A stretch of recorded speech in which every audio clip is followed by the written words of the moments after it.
В Италии часто говорят, что я про... Я скажу. Вистер...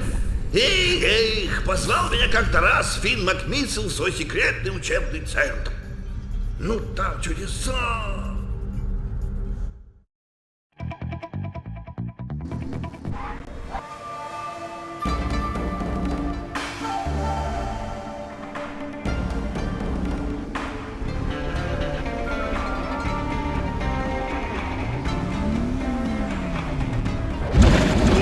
Стать по-нашему. Так и победить не дома.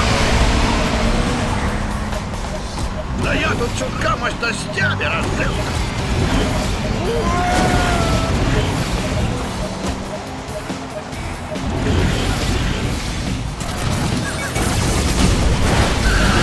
Посмотри, надо вообще.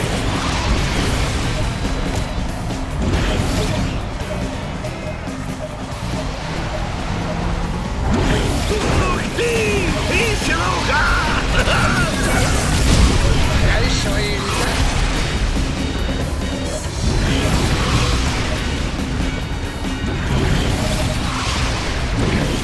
Все шестерни себе разряд!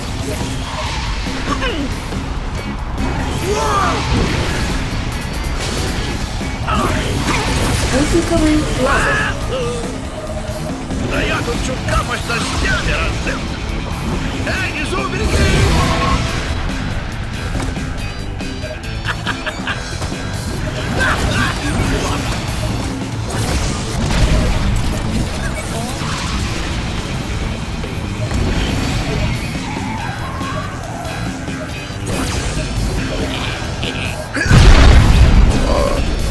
Випрыг!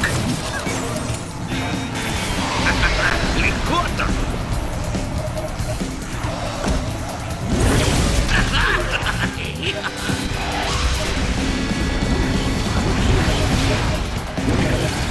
Вот а что самолеты чувствуют! Глядите, я вертолет! Так и победить не дам! Incoming laser.